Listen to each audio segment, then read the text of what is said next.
इकडे आता थोडंसं पेटपूजा वगैरे झाली होती आणि आचरा बीचवरून आपण निघालो होतो, प्रवासाला लागलो होतो आणि वाटेत आमच्या लक्षात आलं की अजून आपण जवळ एक स्पॉट आहे लाकडी खेळण्यांसाठी जे प्रसिद्ध आहे सावंतवाडी, तर त्या ठिकाणी जायचं. मग आम्ही ऑनलाईनच शिल्पग्राम म्हणून एक रिसॉर्ट आहे, तर ते आम्ही बुक करून घेतलं आणि 5 जणांसाठी आम्ही एकच रूम घेतला. ॲक्च्युली त्यांच्याकडे पण 4 जणांनाच अलाउड होतं, पण ते म्हटले की एक जर तुम्ही ॲडजस्ट करणार असाल तर आम्ही करून देऊ सोय. मग त्यांच्या तिकडे पण एक फोल्डिंगचा बेड आणि 2 मॅट्रेस वगैरे असं त्यांनी सगळं अवेलेबल करून दिलं. तर रिजनेबल रेट होते आणि रिसॉर्ट खूप सुंदर होता. तर इकडे आता आम्ही आलेलो होतो आणि हा बाहेरचा त्याचा परिसर मी डिटेल व्हिडिओ टाकेल तुमच्यासाठी. आता संध्याकाळ झालेली होती, जवळजवळ 6 वाजले होते, त्यामुळे मग खूप काही जास्त अंधार होणार होता तर आणि फ्रेश पण व्हायचं होतं आम्हाला, त्यामुळे मग आम्ही रूममध्येच जाण्याचं ठरवलं. मग इकडे ते सगळं प्रोसिजर करून आले, त्यानंतर रूममध्ये आलो. इकडे बाजूला एक बाल्कनी आहे, त्या ठिकाणी 2 चेअर आणि एक टी टेबल वगैरे आहे ठेवलेला. त्यानंतर आतमध्ये रूम छान होता आणि प्रीमियम रूम होता. तर इकडे डबल बेड आहे, त्यानंतर AC वगैरे सगळं आहे रूममध्ये, वॉर्डरोब आहे आणि आपल्याला एक टेलिफोन पण देण्यात येतो कॉल वगैरे करण्यासाठी. त्यानंतर बाकीच्या गोष्टी आहेत म्हणजे सोफा वगैरे आणि 2 चेअर वगैरे पण आहेत या ठिकाणी. नंतर इकडच्या बाजूला एक फोल्डिंगचा बेड होता ठेवलेला. बाजूला आपल्याला काहीतरी कॉफी वगैरे चहा करण्यासाठी एक किटली पण होती, त्या ठिकाणी सगळे वस्तू होत्या. त्यानंतर बाथरूम वगैरे पण अगदी क्लीन होतं आणि छान होतं. यांनी ना बांबूचं असं हे वापरलेलं आहे थोडंसं थीम, तर त्यामुळे बांबू आणि लाकडापासून सगळं बेड वगैरे तयार केलेलं आहे. तर छान वाटत होतं, अगदी प्रसन्न वाटत होतं आणि मस्त वाटतं अगदी. तर या ठिकाणी सगळ्या वस्तू दिलेल्या होत्या आपल्याला. तर आपल्याला जर चहा कॉफी वगैरे प्यायचं असेल तर त्यासाठी होत्या त्या वस्तू. तर इकडच्या बाजूला आणि एक दरवाजा होता, तर तिकडून बाहेर जाऊ शकतो आपण आणि बाल्कनीत बसू शकतो. तर असा काही हा रूम होता आणि इकडे हा आता मॅट्रेस ठेवलं तर म्हणून तो काही मी उघडत नाही, पण बाहेरच्या बाजूने तुम्हाला बाल्कनी दाखवलेली आहे. त्यानंतर इकडे वॉशरूम वगैरे आता दाखवते. इकडे फ्रीज पण आहे, तर वाटलं तर आपल्याला काही आपण ठेवू शकतो त्यामध्ये थंड वस्तू हे करण्यासाठी. तर इकडे बघा बाथरूम पण खूप छान होतं, प्रशस्त होतं आणि क्लीन होतं मेन म्हणजे. तर बाथरूममध्ये पण सगळ्या सुविधा होत्या आणि मेन म्हणजे स्वच्छता, क्लिनिंग असली ना तर बरं वाटतं जरा कुठेही गेलो तर. तर छान होतं, स्वच्छ होतं आणि मोठाच रूम होता. तर त्यामुळे आम्ही सकाळी दुसऱ्या दिवशी 12ला आम्ही चेकआउट करणार होतो, त्यामुळे आम्हाला काही रात्रच काढायची होती. तर मग त्यासाठी रिजनेबल रेट होता आणि रात्रीचा हा जेवणासाठी आम्ही तिकडे गेलो तेव्हा रात्रीचा हा व्ह्यू छान असं लायटिंग वगैरे केलं होता. स्विमिंग पूल पण आहे त्या ठिकाणी आणि लहान लहान लेकरं संध्याकाळी जेव्हा आम्ही आलो त्यावेळेस स्विमिंग वगैरे करत होते.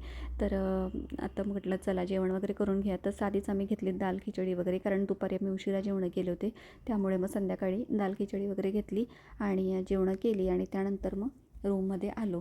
आता हा दुसरा दिवस आहे. दुसऱ्या दिवशी आम्हाला माहीतच नव्हतं इथे माकडं पण येतात, तर आवाज यायला लागला आणि मी बाहेर आले तर खूप सारी माकडं आली. खूप माणसाळलेली आहेत ती, अजिबात घाबरत नाही कोणाला. आम्ही अगदी म्हणजे बाहेरच बसलो होतो बाल्कनीत आणि ते मस्त तिकडे येऊन झाडावरची छोटी छोटी अशी बारकी फळं होती लाल कलरची, ते खात होते ते. तर म्हटलं मोबाईल वगैरे नेतील माझा हिसकावून, पण मी पकडून ठेवला होता, म्हणजे स्टँडला लावला होता आणि त्यांचं चाललं होतं. तर खूप छान वाटत होतं अगदी आणि ते सर्रास इकडे तिकडे फिरत होते, पण कुठल्याही वस्तूला हात लावत नव्हते. म्हणजे काही बाहेर असेल पडलेलं आपले म्हणजे बूट चप्पल वगैरे काय, तर ते काही उचलून नेत नव्हते ते. तर म्हटलं अरे वा छान आहे. तर तुम्हाला डिटेल व्हिडिओ शिल्पग्राम रिसॉर्टचा टाकेल मी, तुम्ही नक्की बघा आणि खूप रिजनेबल रेट आहे. प्रीमियम रूम अगदी आपल्याला 4,000त मिळतो इथे आणि सगळ्या सुविधा खूप छान आणि जेवण पण छान होतं तिथलं, टेस्टी होतं अगदी. तर सकाळी इकडे बघा ही बाळाला ही आई घेऊन चालली आणि त्याला पण ती चारत होती मध्ये मध्ये. तर तिची गंमत बघत होतो आम्ही आणि खूप मस्त वाटत होतं. तर तुम्ही आता एन्जॉय करा आणि फुल व्हिडिओ वॉच करा.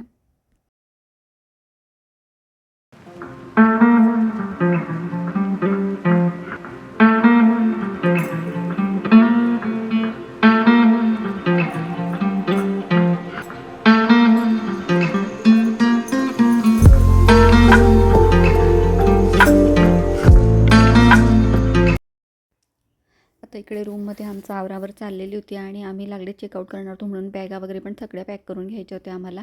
पण त्याआधी म्हटलं तयारी वगैरे झाली तर आधी आपण नाश्ता वगैरे करून घेऊया आणि त्यानंतर मग परत रूममध्ये येऊन व्यवस्थित सगळं पॅकिंग करून घेऊया म्हटलं आणि मग निघूया. तर आता इकडे ह्या दोघांचं रेंजसाठी हे बाहेर बसले होते. इथे पण थोडासा रेंजचा प्रॉब्लेम होता, म्हणून इकडे व्हिडिओ डाउनलोड करत बसले होते दोघं मामा भाचे. त्यानंतर मग इकडे आता आम्ही घावणं घेतली होती नाश्त्याला आणि खोबरे शेंगदाण्याची चटणी त्यासोबत. आणि घावणं छान होती, गरम गरम होती आणि 2 घावणं होती एका प्लेटमध्ये, पण मोठी मोठी होती तर छान होतं. आणि त्यानंतर मग मोदक पुन्हा घेतले होते. म्हटलं इकडची टेस्ट बघूया आपण आणि नाश्ता वगैरे केला. त्यानंतर मग बॅगा वगैरे पॅकिंग केल्या रूममध्ये येऊन आणि बाहेर काढून ठेवल्या. आम्ही गेलो होतो रिसेप्शनच्या इकडे बिल वगैरे द्यायला दोघंजणं. तर म्हटलं चला आता जाऊया तिकडे. ते आधीच गेले होते आणि मी आता त्यांच्या मागनं तिकडे जाणार होते. पण तुम्हाला दाखवते तिकडे जायच्या आधी मध्येच खूप साऱ्या गाड्या आल्या आणि खूप गर्दी झाली. तर म्हटलं नक्की काय चाललं इकडे आणि यांनाही वेळ लागत होता म्हणून मग मी बघायला म्हणून तिकडे गेले. तर हॉटेलच्या बाहेर खूप साऱ्या गाड्या लागल्या होत्या आणि तुम्हाला पण दाखवते. तर इकडे ना नितेशजी राणे जे कॅबिनेट मंत्री ते आलेले होते आणि पोलिसांच्या गाड्या काही त्यांचे सहकारी वगैरे अशा 3-4 गाड्या होत्या लागलेल्या. तर ते इकडे नाश्त्यासाठी आलेले होते. कुठेतरी दौऱ्यावर जात असतील आणि मध्येच त्यांना शिल्पग्राम हॉटेल हे रिसॉर्ट लागलं आणि ते नाश्त्यासाठी त्या ठिकाणी आले. मे बी ते नेहमी येत असतील इकडे म्हणून आता पण आले. तर आता 10 वाजले होते सकाळचे. मग ते नाश्ता वगैरे या ठिकाणी करत होते आणि मला नाही वाटलं त्यांना आपण जाऊन डिस्टर्ब करावं. तर मी लांबनच तुम्हाला दाखवते. ब्लॅक कलरचा कोट त्यांनी घातलेला आहे.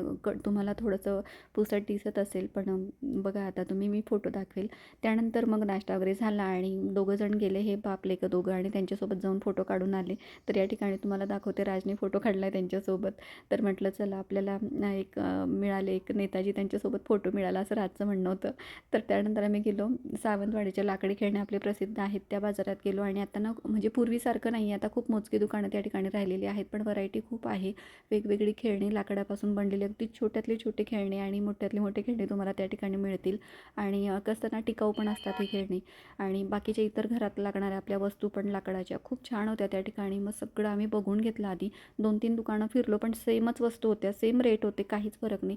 म्हटलं चला यातनं जे मोठं एखादं दुकान आहे मग एक 3 मजली दुकान होतं त्यातनं आम्ही म्हणजे पसंत केलं. आणि कारण त्याच ठिकाणी ना एकाच ठिकाणी खूप जास्त व्हरायटी होत्या म्हणून मग खूप दुकानं फिरून पण काही उपयोग नाही आपल्याला. एकाच ठिकाणी बघूया आपण आणि आपल्याला जे जे आवडेल ते इथूनच घेऊया म्हटलं. तर इकडे बघू शकता खूप सुंदर सुंदर वस्तू होत्या. म्हणजे लाकडी बैलगाडी होती आणि शोपीस होते, खूप साऱ्या वस्तू होत्या. तर मी एक शॉर्ट्स व्हिडिओ टाकला आहे मी काय काय आणलं आहे ते तुम्ही बघितला नसेल ना तर नक्की चॅनलमध्ये जाऊन बघा. व्हिडिओ तुम्हाला नक्की आवडेल. आणि कसं आहे म्हटलं एवढ्या लांब आता आपण आलो आहे तर काहीतरी घेऊन जाऊया, पुन्हा कधी येणं होणार आहे आपलं. तर त्यामुळे मग ज्या ज्या वस्तू मला आवडल्या ना त्या मी घेतल्या आणि काही मिस्टरांनी घेतल्या, मुलांनी घेतल्या. तर या ठिकाणून आता शॉपिंग खूप सारी झालेली होती आमची पण रेटही रिजनेबल होते. ठराविक वस्तूंचे रेट जास्त होते मग ते त्याला तेवढी कलाकुसर आणि तेवढा वेळ त्यांना द्यावा लागतो त्यामुळे कदाचित त्या वस्तूंचे रेट जास्त असतील. पण मग खूप भारूडभरती करण्यापेक्षा जे आपल्याला आवडतं किंवा म्हणजे आपण व्यवस्थित ठेवू शकतो, सांभाळू शकतो अशा वस्तू मी घेतल्या होत्या. तर हे पर्स वगैरे मला काही आवडल्या नाही. त्या पण आपल्या लाकडापासूनच काही काही याच्यापासून बनवल्या आहे अशा बटनांपासून वगैरे असं त्यांचं म्हणणं होतं. लाकडी इकडे फ्रूट्स होते, खूप साऱ्या वस्तू होत्या. तर तुम्ही आता एन्जॉय करा आणि फुल व्हिडिओ वॉच करा पुढे.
तर आजचा व्हिडिओ इथेच संपवते आणि व्हिडिओमध्ये तुम्हाला काय आवडलं नक्की मला कमेंट्समध्ये सांगा आणि जाता जाता व्हिडिओला सबस्क्राईब करायला अजिबात विसरू नका. व्हिडिओ पुढच्या व्हिडिओत तोपर्यंत बाय.